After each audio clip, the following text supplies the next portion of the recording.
kind of takes us away from here, but we wouldn't be doing our job well if we didn't also sort of bring the message home. EC or Equestrian Canada, I think to a lot of people this seems like some crazy organization that you send a lot of money to, and what does it really do for you? And I was glad to be involved in this project because this project was something that really showed me what a national organization could do for us. We're really leading the way in the world currently with our equestrian sport, concussion, return to play guidelines. The nice thing is when you come out for a period of time, you have the latest information and you're the latest ones to implement. So it reflects all the latest data, and it makes you look like you actually have an idea for a brief period of time that you actually know what you're doing. So I'm a cardiologist, I'm a family doctor, I run, coach, do high performance risk management. So how do I end up then talking about concussion? Because cardiologists, they don't manage concussions usually. I've got an interest in sport. I do some of the sports medicine for the team. I do sports cardiology, but again, how does it end up that I have anything to do with concussion?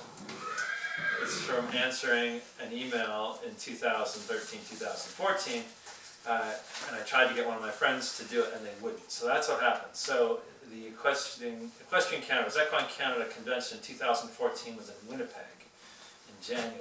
And they asked me to come and talk on concussion because they thought that there was a lot of talk about concussion in the press. And that week, the very week on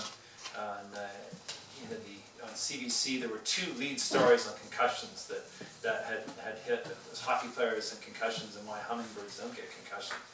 And I remember that because we were preparing this talk and we thought if I get up there and somebody asked me about hummingbirds, I had to know about that. So the people helping me to prepare the talks taught me all about hummingbirds and why their brains don't get concussed, but it is a good question. So I presented to the old Equine Canada crowd in 2014 in Winnipeg, and it was interesting in that it was that time where we put all this work together. I made my recommendations and said this is what we need to do. We need a database so that we can track it. We need nationally published guidelines. There needs to be a way by which stewards and officials can enforce this, and we need to do it now. And I'm not going to form a committee to do it. That was on Equine Canada had 150 some committees and subcommittees, and I said we're not going to form it. We're just going to do this. But at that point there was no one to do it. So I sort of went to the office with it, and everybody thought that it just didn't really fall within the domain. So that was 2014. I had this white paper written, these presentations, it was all videoed, and some of that was going to be in their archive somewhere. Never really heard much about it. And then the sports science group started up about a year ago. I was contacted again trying to coordinate medical care for the sport. For instance, do you need ambulances, paramedics, or 911 if you're having a bronze level 100 jumper show in Gary, New Brunswick? What's enough? Those kind of questions to get asked. And again, concussion came out. And obviously there's been a lot of interest in concussions in the last few years. That continues, it hasn't gone away. And sports are taking more and more responsibility. In Canada, we're very proactive. The coaching segments, you have to pass your knowledge checklist on your ability to identify and initially manage a concussion. It's a part of what we do in sport. So they said, all right, it's time to do something about this. Rob, didn't you know something about concussions? Somebody said you gave a talk a couple of years ago or something. And I said, okay, well, here we go again. And I wasn't sure where it was going to go. So I got involved in this committee last year. And it was officials, it was coaches, it was a couple of guideline and rules people from the office. Jessica Dillard, who heads up sports science for Equestrian Canada, and I was like, oh boy, and we got on these, I went to meet with them at the office, and then we had these conference calls, and it sounded like something was really moving forward. And people said to us, what do you see as a timeline? I said, look, if we don't do this really quickly, we're going to be told we have to do it by, some sort of, by Health Canada or some sort of ruling overlord that tells us what to do. Or they're going to implement some other non-sport specific guideline that makes it irrelevant for us in equestrian sport. So we had this, what I felt was really this one chance to do it and to do it right, and that was my motivation. And also knowing what I do with the FEI, the international regulatory body, I knew that they were sort of leaving it to the countries to do it themselves, and that they were kind of stepping back. They had some recommendations, but they weren't going to do this, what was really important, which is tracking. So we came up with a set of rules whereby if you sustain a concussion at a recognized Equestrian Canada event of any sort, any discipline, that it will be identified and that there will be communication with the Equestrian Canada office, identifying that a concussion has possibly taken place. You then, as the athlete, are given the responsibility to see through the appropriate steps to return to play safely. And the Equestrian Canada office opens a file, and you, for a brief period of time, are seen as a member not in good standing for medical reasons. It's the same thing as if you don't pay your membership. You just kind of get this little yellow highlight in your membership that is there. So until you are cleared, you are unable to compete. If you do compete and try to game the system in whatever way, well, you're subject to the same fines that you would be if you chose to compete without memberships being paid. It's pretty simple. However, if you get all the paperwork in place and you're cleared by an appropriate healthcare professional, it doesn't have to be a doctor, then on a weekend or a Sunday afternoon or on a Monday morning, you can submit the paperwork to the Equestrian Canada office and return to play, even before all of that paperwork has been processed, so long as it's done appropriately. It's as simple as that. And that will give us the ability to track concussions. It will give us the ability to when we're asked as an organization, are we responsible for our athletes, to see if concussions are recognized on the field of play, that those athletes are guided and prevented from actually going back out onto the field of play before it's felt to be appropriate. The answer is yes. So that's part of our responsibility as a sport. It doesn't fall necessarily to the parents, and it's not somebody's family doctor's responsibility. It's that athlete's own responsibility. For juniors, obviously, there's some more involvement of the parents and more involvement of the coaches, but it's this awareness. So the language of concussion should become very easy. You know, that's sort of the overview of how it affects our equestrian organization. That's what you need to know where it's going. What is a concussion? A concussion is just shaking the brain. The brain isn't quite working the way that it should for a period of time. Nobody really knows the mechanism of concussion. And there's a few important things when we talk about concussions that you need to know. A concussion is an injury to the brain. They used to call it, minor traumatic brain injury or these minor TBIs, and that got very complicated. Basically, if you shake your brain and you don't feel right, I think it's just safe to say you probably got a concussion to some degree. We used to grade concussions. We don't really grade them anymore. You're either still having symptoms or you're not. You don't have to get knocked out to have a concussion. And you don't have to fall off your horse to get a concussion. It can be a whiplash injury. The horse can come up, you can hit the neck, you can almost fall off, you can slam you down in the saddle, you can get shaken, you can get bumped against the stall. It can be when you're loading your horse, when somebody closes the door of the barn and you're on your head and you ring your bell, you can slip on the ice going out with a wheelbarrow. Those are all ways by which you can get concussed. The only ones currently that are going to be reported are the ones that happen in a warm-up ring or in the field of play, or if there's a real incident at an event where something's happened and someone's been run over by a horse and their competitor, and the officials are involved because it's taking place on the property of an EC-sanctioned competition. There's a certain responsibility, and that would get reported and tracked. So somehow something's happened, you've bumped your head, you've hit your head, or you've fallen down for some other reason, and you don't feel right. Recognizing a concussion is easy. If you don't feel right, if you're confused, if you feel sick to your stomach, if you've got a headache, if your vision is blurry, if you feel unsteady, chances are that you have a concussion. And it's always better to err on the side of concussion versus not concussion. If in doubt, you're out. That's it. That's important. Concussions don't show up on MRIs, they don't show up on CT scans, they don't show up on X-rays. And there's really no way that we can test to say, well, you have a concussion, other than going through the clinical checklist. Are you lame in the brain or not? It's as simple as that. Sometimes it's hard to describe lameness, but you can see it when they trot down the road, right? I don't quite know where it is, but they ain't right. Well, if they ain't right, they aren't going to play anymore that day. And that's it. It just takes the pressure off everyone trying to wonder if they do or they don't. Particularly if they're children, they just don't answer you correctly. Let's take a couple for instances. Last year at Bromont, we had a team rider vying for position on the Rio team. She had 3 horses to ride. She went out and had a rotational fall on the first horse. Bad planning. She should have ridden that one last. But anyway, she had a rotational fall on the first horse. And they whisk her back to see me because I'm the medical officer at the event. And they're like, does she seem okay to go?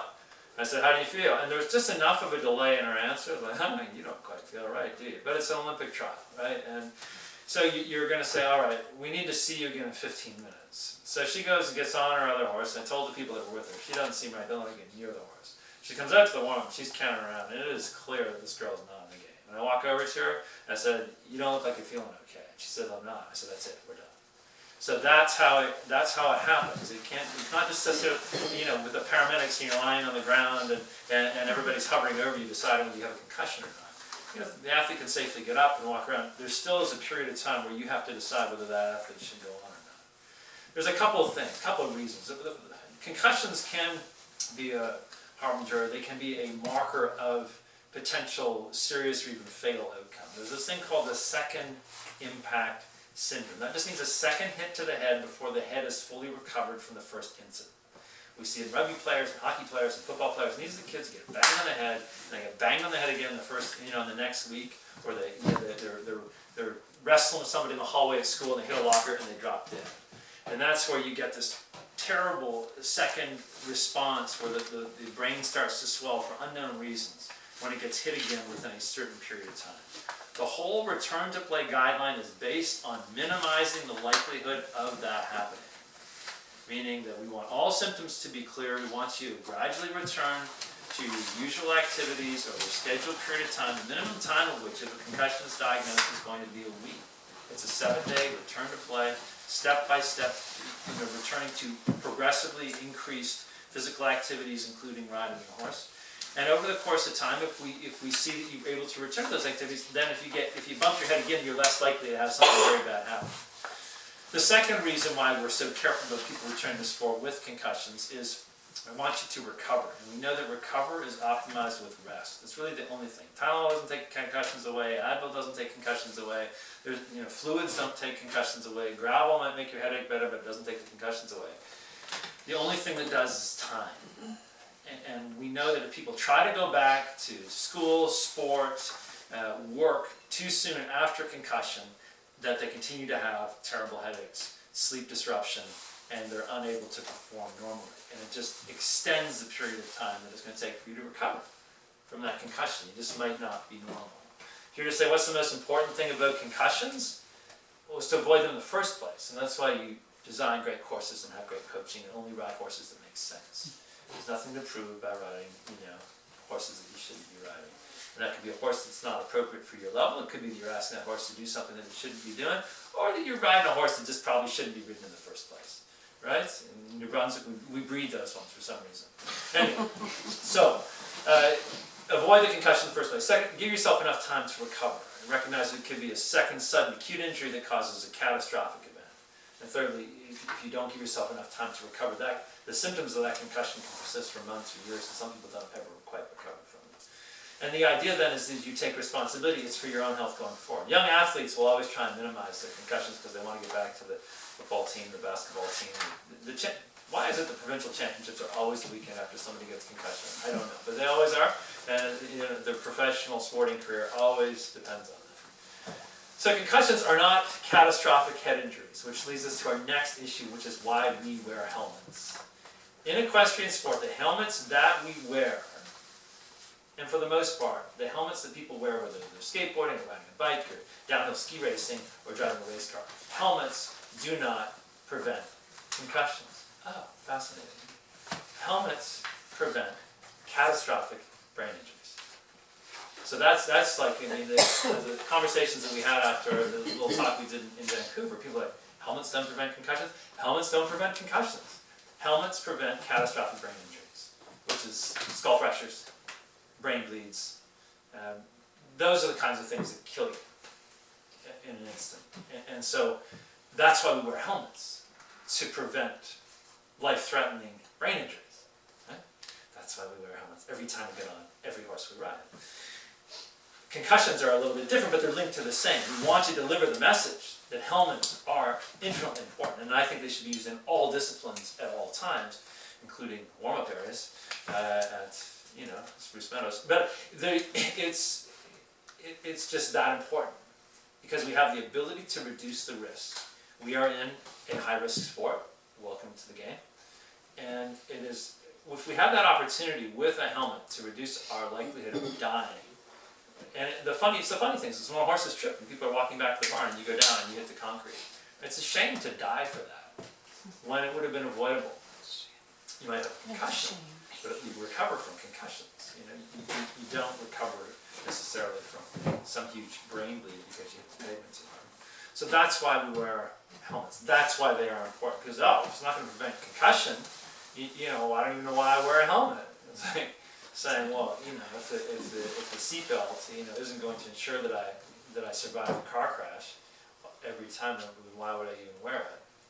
And so you don't go to the front windshield, and you roll over the way home, you could have possibly walked away. It's all about managing risk. There's never zero risk, okay? Sorry, there's never zero risk. Everybody wants me to get up and talk and say that we solve the risk problem in eventing and nobody's ever going to get hurt again. It's not going to happen. We reduce the risk, but we can't make it zero. That's why we wear helmets. So that's an important part of this whole discussion. And then we get into, okay, so concussion's been diagnosed, what do you do? And people say, I can't get into my family doctor for 12 weeks and that'll be the whole equestrian season in New Brunswick.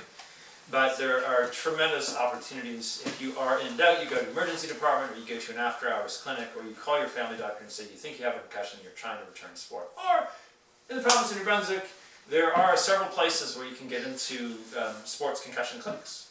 They have them in Fredericton, they have them in Moncton, they have them in St. John. I'm sure they would run something in Waterville. And if you're really in doubt, you call my office and I'll get you hooked up. And we can basically get people within days where they get into these return to play programs.